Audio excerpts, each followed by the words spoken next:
I'm Tim Kitzrow. This is not NBA Jam. This is a paid-for production for Big Rye and the Fat Guy. Kaboom! $20 is $20. So, what's up, YouTube? It's the NFL Picks Against the Spread for Week 13, 21-22 NFL season. Fat Guy, terrible week for us. We're actually 2 games under 500. On to the Thursday game. Dallas at the New Orleans Saints. Saints 5-point dogs at home. Fat Guy, is there closing line value on this game? I think there will be, and I think it's going to be more likely to be on the Cowboys. 5 is a weird number. It's one of those things because we're more dedicated to beating closing line value, beating the pinnacle closing line this year. And 5 is one of those numbers you don't mind laying. You know what I mean? It's not a key number. Like it's not a big deal. 5.5 might be the best number to lay aside from 2.5. It'd be the second best one, I think. And then you could argue 6.5 or in that range. Either way, 5's not a bad number to lay. And I do think that despite Dallas should have like some negative recency bias, they still put up a lot of points, right? So I always talk about recency bias, and it's how the public perceives a game and overreacts to the results, because inside of one game, there's trillions of possibilities, maybe more. So their overreactions, like to a sample of one, is pretty much where we make money from. And this is one of those cases where it's more likely to be against New Orleans rather than Dallas.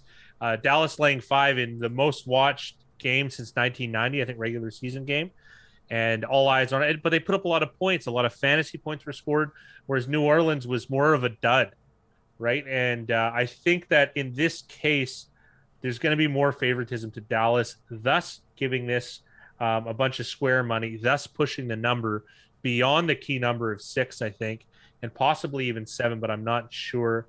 I'm not convinced it'd be a hard move, but I am going to beat it slightly, I think, at the price of 5. So we're going to take the Cowboys. We're going to lay the 5 points and try and obtain some CLV. Next up, Fat Guy, we have the LA Chargers traveling to Cincinnati to take on the Bengals, who are 2.5-point favorites at home. Is there closing line value since this game didn't exactly open at 3? No, it did not. And I think this is one of those more difficult ones in that I'm not really sure like how like the when I spoke about last week some of the elasticity of recency bias. Like, is the Chargers' loss going to, how much is it going to hurt them, really? The Chargers, I'm not exactly sure. But and the Bengals, are they going to get a lot of clout for routing Pittsburgh? You know what I mean? It's a do-up, do-down situation, but we're going to bet the favorite. Like, we're going to take Cincinnati here. And because 2.5, this is a key one. And if it goes down to -2, like, whatever. You know what I mean? When you have to pick it between 2. If it goes down to -1.5, big deal. If it goes to 3, that sucks, because now like 3 is the holiest of numbers in football. It's the hardest one to overcome. It's the biggest gap, right? So I want to get ahead of that curve, and I think it's more likely to line up with Cincinnati. So we're going to lay the 2.5 points, take the Bengals, even though I've been quite enjoying the Chargers games for the dramatic effect. Next up, Fat Guy, we have the Denver Broncos traveling to Kansas City to take on the Andy Reid bye week Chiefs. Is there closing line value at 10? All he's got to do is just deliver the game, and I take over the rest with my long-winded BS. And come on now, it's Andy Reid. We know this. That being said, we're taking the Broncos, and we're going to take the 10 points. And is there closing line value? I'm not sure if there is on this game. 10 might be equilibrium. However, though, it is, I feel like it's more likely to go to 9.5. Broncos have strong recency bias on strong for them. Like, this is a pretty big win for them, even though like win probability wise, it wasn't it wasn't a huge upset. They're only 2.5-point underdogs or 3-point underdogs, depending on where you got it against LAC. So it wasn't like the biggest of upsets, but it was an upset. And it's like a compounded moral victory, right? And the Kansas City Chiefs had a bye, so you could make arguments about, oh, they're well rested. All that stuff's baked in the line. What isn't baked in is public perception, which in turn fuels movement some of the time. That being said, I think they're more likely to at least abstain from this game or back the Broncos to a point. Like they're still good. Like the Chiefs still have a ton of public favoritism, but if they abstain, then there's more likely going to be, amateur to semi-sharp money coming on the Broncos, I think. But I think 10 is close to equilibrium for this game, so it's not something I'd necessarily bet either. So we're going to take Denver because I think it's more likely to be Kansas City minus 9.5, and that's such a small movement that even if you did get closing line value, the push frequency on the number 10 for the Broncos in this application wouldn't be enough to warrant betting, because I don't think it could beat the juice. So all of that verbose propaganda, we're going to end up with Denver plus 10 in the contest. Next up, Minnesota Vikings at the Detroit Lions. Lions plus 7 at home. Is this their chance to win? I totally botched this one again. Fat guy, closing line value. 2 in a row. Just ignore me this time around. Well, at least the coughing slowed down. So we're gonna go with Detroit plus 7, and Detroit's at home. And does that mean that they're gonna win this game? Absolutely not. They're an underdog. It would be an upset. I like Detroit with the 7 points in this spot. I do think that, again, this is not, no one's rushing to the window to bet Detroit, but I do think it could end up at 6.5. This is much like the Denver game where 7's probably equilibrium. So you're going to end up, if it moves to 6.5 or 7.5, I think you're going to pay the bad juice on either side, i.e. if it's good point. Detroit plus 7.5, you're going to have to pay bad juice, I think, on that one. If it goes to Minnesota minus 6.5, I think you're going to have to pay bad juice. So I don't think this line actually strays. So even if you could realize, if that's the case, if it's 6.5 bad juice or 7.5 bad juice, I don't think that you can realize closing line value by betting it early at this 7 number, perhaps. So I did like it. I did get close to pulling the trigger on it, though, I will be honest. And perhaps Minnesota caught a little bit of negative recency bias. I mean, the Lions kept it close, and that's almost a win for them, right? But they're not going to have strong betting numbers. They're the Detroit Lions. But then again, this is one of those things when you keep adding points, you're incentivizing the other side. And I think this is a contest back Detroit, and I'm still mulling it over in terms of possibly betting it in real life, but I don't actually think I'm going to pull the trigger on it. Detroit plus 7. Next up, the New York Giants travel to Miami to take on the surging Dolphins. Dolphins minus 2.5. Fat guy is their closing line value on either side. Yes, I think it's on Miami, and I don't want to lay 3 points. I think you should bet Miami now if you can get it at this 2.5 price point.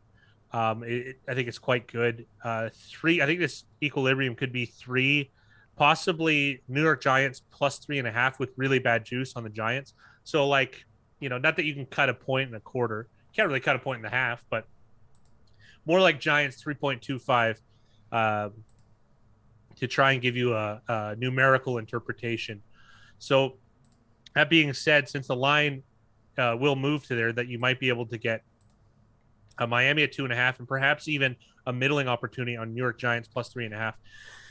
They did win, you know what I mean? And it's so weird, when we speak of recency bias and overreactions, think about it. If the Giants complete that last pass, the Eagles do against the Giants, and they get a touchdown, they win the game, that might actually sway opinions. Which, does that make any sense to anybody? Because it shouldn't. People look at the score and they go, oh, the Eagles won. Giants are bad. Draw this conclusion. It's not that simple, especially in a vacuum of one game. So that being said, and also too, Miami had a really impressive victory. So if there is recency bias, I think it's going to be more on Miami. And I think there's more likely that the public's going to rush the window. So I think there's a middling opportunity, a really low percentage middling opportunity on Miami. And I think this is a good price for Miami. Miami minus 2.5. Next up, Tampa Bay Buccaneers at the Atlanta Falcons. Falcons 10-point dogs at home. 20% of early bettors are on the Falcons. Fat guy, is there closing line value on either side? I don't know. I particularly don't like this game, I got to be honest, from a wagering standpoint. We're going to lay the 10 points in the contest with the Buccaneers because I think it's more likely to go to 10.5 than it is 9.5 in contrary to the Chiefs game, the Chiefs Denver Broncos game. Sorry, I had to refresh myself there. You talk a lot. Sometimes things get lost up in the clouds. That being said, I think it's more likely to move to Denver plus minus 10.5 to Denver minus 11, especially with the Bucks with a really gritty, tough win. I was on the wrong side of that one, but I'm more of a Colts fan in terms of strategy and implementation. I'm a big Frank Reich fan, and I find that game thoroughly enjoyable. That being said, closing line value I think is more likely to be achieved, but I'm not sure it would beat the juice in a real world application. But as far as this contest goes, I think that's the right place. So purely the contest, Bucks minus 10. Fat Guy. Next up, we have the Indianapolis Colts taking on the Houston Texans. Texans get 7.5 points at home. Unfortunately, we don't have any betting market data. So what is your outlook on the closing line value in this game? I think it could settle at 7. I mean, Houston probably takes a hit for losing to the Jets. It's not a good look. It's not like people are rushing to the windows to bet Houston anyways. I just think this is a good number. And this is one of those things, like, I do think it's more likely that it goes to 8 or 8.5 for the Colts. But this is the big but. The half point here is so valuable for the Texans because of the key number of 7 that, like, if you make a mistake and it goes to 8 or 8.5, it's a small loss. It's a very small loss in terms of win probability. Whereas if it goes to 7, or, I don't think this would have to happen in a parallel universe, 6.5, which would have to be an injury of some sort that we don't even know about, then you would have lost a ton of value. But the half point from 7.5 to 7 is much more damning than it going to 8. You know what I mean? So for those reasons, I'm going to take the Texans in the contest. Also, too, there is one little side thing I do like. I'm a bigger fan of the Colts money line in both directions, to be honest. I think they're a team that just tries to win. So, like, they when they make these lines, it's almost like a big data linear set. Like, they don't take in terms that, like, some teams are more likely to win outright and some teams are better at covering spreads. They end up lining the money line and the spread very, very closely to what the true actually win probabilities are, when in reality it's not quite that way. I think the team like the Bills are more likely to lose games or cover big spreads just because of coaching decisions, whereas I think the Colts are a team that are way more likely just to win.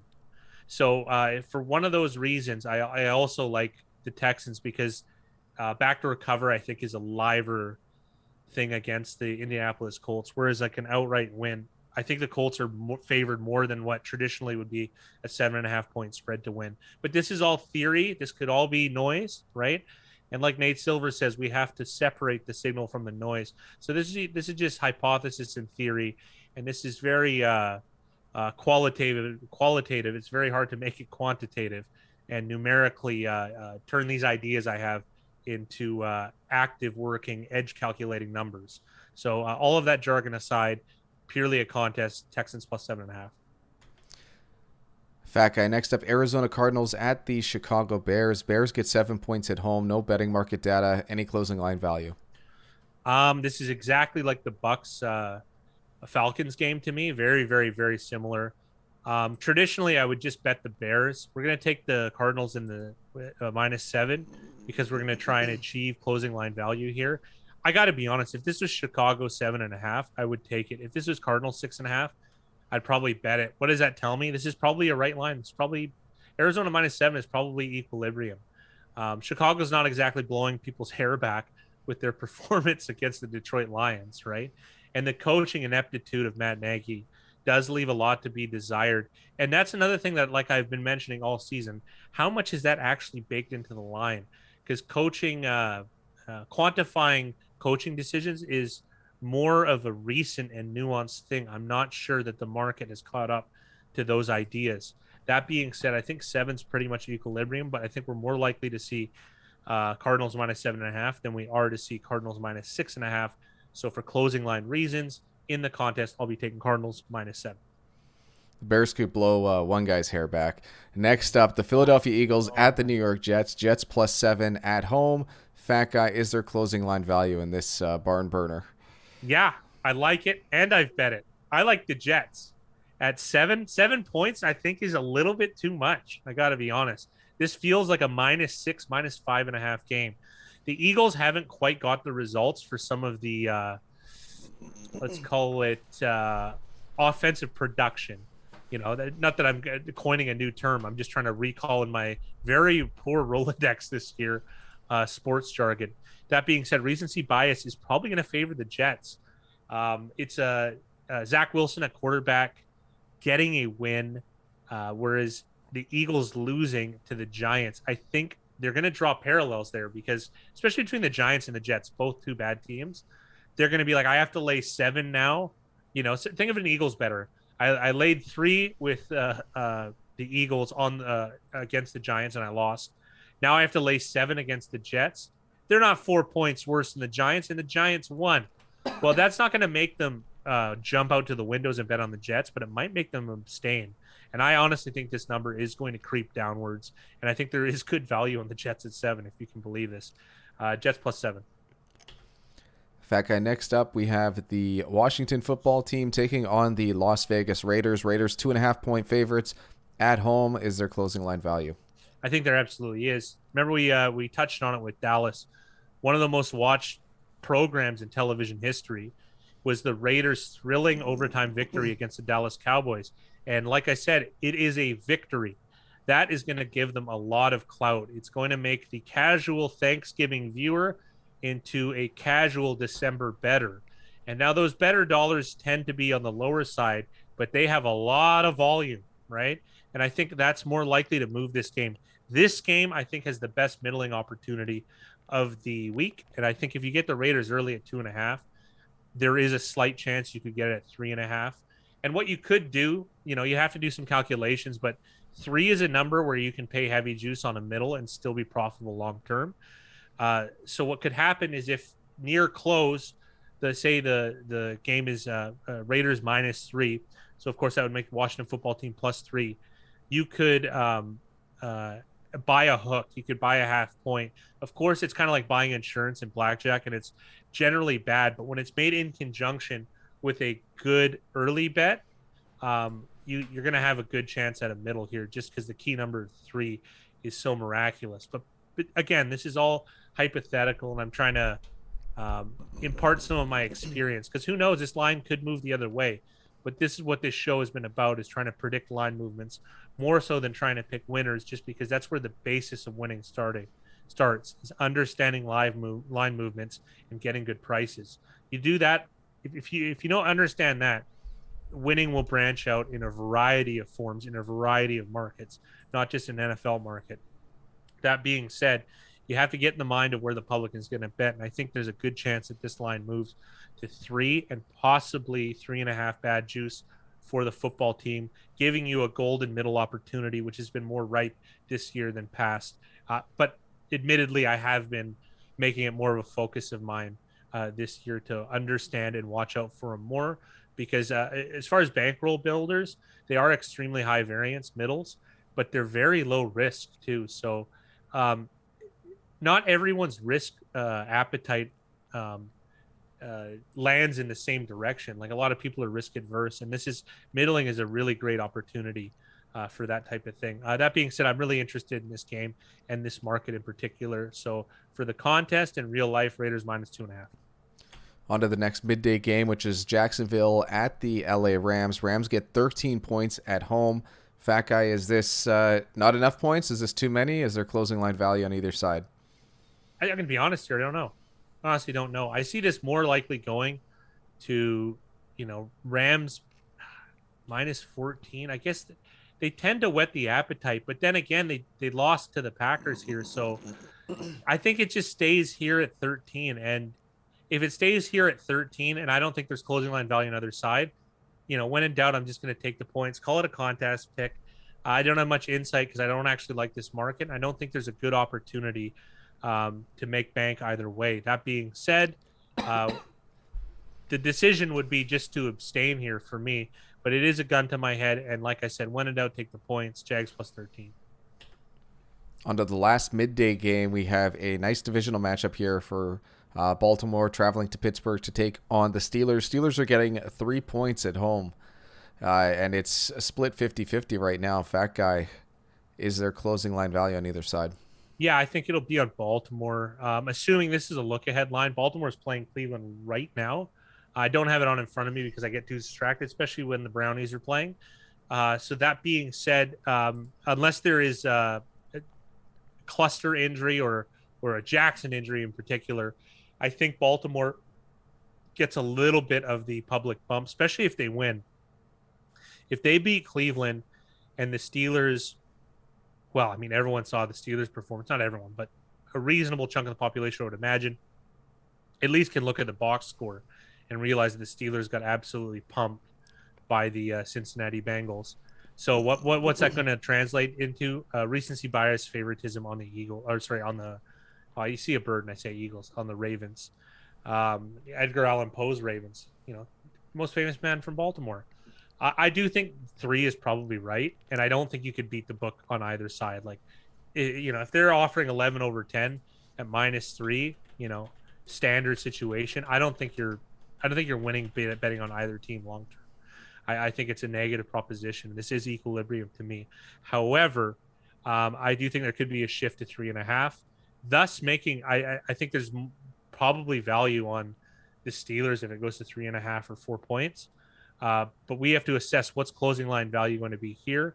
And I think in that case, I'd rather lay 3 than 3.5 or 4, where I think it has most likely to trend, pending on the injuries and the outcome of this current game that's underway right now against the Cleveland Browns. This whole time I thought Drew Hill was the most famous people from Baltimore. On to the Sunday night game, San Francisco at Seattle. Seattle gets 2.5 points at home. Fat Guy, do you think there's closing line value on either side? Yeah. And this has been a weekend of middles. I think there's a chance here. And I think you take the 49ers, and I think there's a chance it goes to 3, less likely than 3.5 than the football team, but I do think it is a possibility. Seahawks, this is probably the lowest clout they've had in our memory, to be honest. Maybe Since we've been tracking. Yeah. Is this a lower point? Is there a lower point than there has been for the Seahawks? No. And San Francisco is strung together some impressive performances here. And the injury to Deebo Samuel, he's still a wide receiver.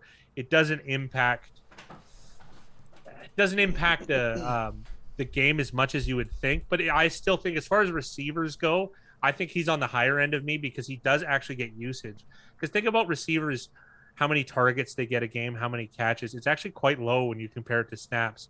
Deebo Samuel logs impressive, memorable stats as far as snaps as far as wide receivers go. He carries the ball a ton. He's very effective at it, and he's targeted a lot. He's involved in the run game. Like, San Fran's a little bit more inclusive in terms of moving parts and play usage. Like in the run game with a lot of their players. So there is, I feel, a little bit more of an impact when a skill position goes down, especially like George Kittle. I think he's the most impactful tight end in terms of win probability in the league right now, possibly in my entire memory, of course, only with Gronk competing. That being said, if there is going to be line movement against the Niners, I want to be on the right side of it. I think 2.5 is the right play, and possibly look for a middle at the magic number of 3 going forward.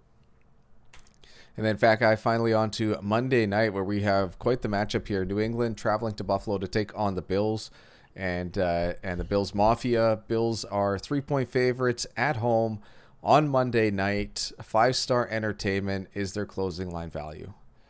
Yeah, well, when I'm saying I'm not really sure. I think it would be so marginal, but I'm going to take the Pats here. I think it's more likely that this line shifts down to 2.5, but realistically, I think it's going to shift to like New England bad juice. Like, that's what I think it's going to be. So like I could see like New England minus 114 or something like that. Like, that's where I think it's going to go. I think 3 is the right number for this game. Like, 3 should be in tough divisional games. Home team favored by 3 should really be the magic number for the most part. So I think this is one of those classic cases, but I do think the public favoritism is a little bit more latched onto the Patriots, who have been, I was right. I got it right, bang on the line movement, like betting New England early last week, and then of course bearing the fruits of those results now. But I don't think that public backing is going to slow down. If anything, it's going to increase. Their defense is looking good, and they're passing the eye test. Not the eye test means nothing to me, only in terms of how the public perceives it and how they're going to vote with their dollars. So I do think that if there's going to be closing line value, which I do think is going to be minimal, it's more likely to be had on the side of the New England Patriots. All right, Fat Guy, on to the lightning round, starting off with Dallas at New Orleans. Dallas Cowboys. Chargers, Bengals. Cincinnati Bengals. Broncos, Chiefs. The Denver Broncos. Vikings, Lions. Detroit Lions. Giants, Dolphins. Miami Dolphins. Bucks, Falcons. Tampa Bay Buccaneers. Colts, Texans. Houston Texans. Arizona Cardinals at the Chicago Bears. Arizona Cardinals. Philadelphia Eagles at the New York Jets. New York Jets. Washington football team at Las Vegas Raiders. Las Vegas Raiders. Jags, Rams. Jacksonville Jaguars. Divisional matchup, Ravens, Steelers. Baltimore Ravens. Divisional matchup, Niners, Seahawks. San Francisco 49ers. And Monday night divisional matchup, Patriots, Bills. New England Patriots. Congratulations to Mr. 57, who won a four-way tie closest to the pin. I believe you were, I can't remember if you were exactly on, but this is a special one because not only did Mr. 57 win the Week 11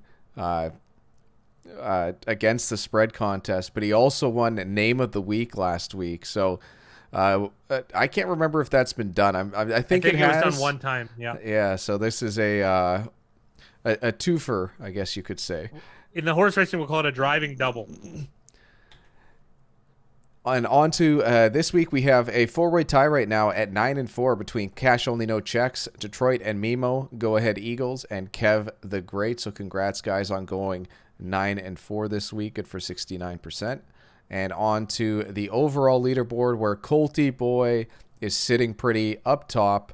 8-game lead over Cassone, but you can't count out Cassone, last year's champ. Yeah, hot on the tail. 60% is very, very impressive. I was trying to explain to someone, we had an argument, a dispute, if you will, about the chances of going, let's say 70% over 1,000 game sample.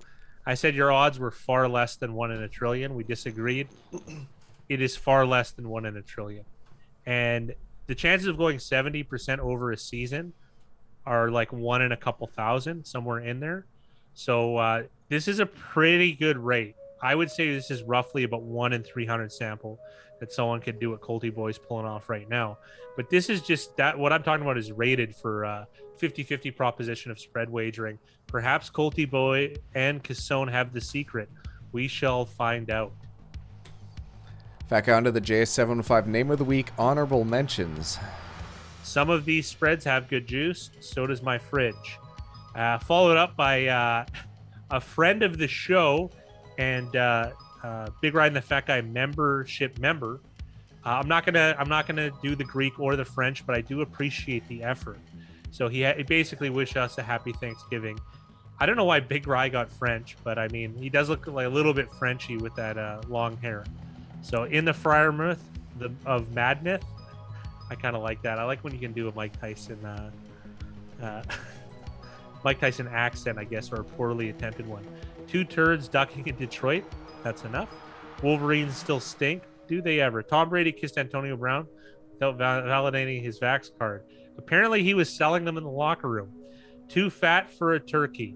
Well, I could say that again. Been drunk in Mexico for the last few weeks, and my picks show it. This is the JS715 Name of the Week. Whoa, kaboom! Loving the Norm McDonald callback. How easy it is to appeal to my vanity, making a living under the Queensboro Bridge. There's an Adam Egret, whichever is his actual name, a reference to that, among other things. We miss you, Norm, and it's a tough one to get over, I got to be honest. Remember, you can make your picks against the spread for Week 13 at BigRyanTheFatGuy.com. There's a $100 prize in Bitcoin to the regular season winner. In fact, that's it. That's the picks are in. The closing line value, I guess you could say, is in for week 13. Have you made any bets yet for this week? Oh yeah, I've made a few, and there's lots of middling opportunities. So I hope everyone else can take the opportunity. Again, they're very there's high variance. You're very unlikely to actually hit a middle, but you're getting offered way better odds. It's a really, really strong, long-term, high expected value play. The real skill is being able to identify a middling spot, and I think I've highlighted some really good opportunities. Possibly you have to get the line movement shift right though in order for this to work out, and that doesn't always work out, so it is calculated. So it is, your success on middling is predicated on your understanding of line movements, which is what this show is all about, and I hope that I am able to assist you in that, which I would think is probably some of my best expertise. Best of luck this week. Yeah, thanks for watching, guys, and good luck for your picks in week 13.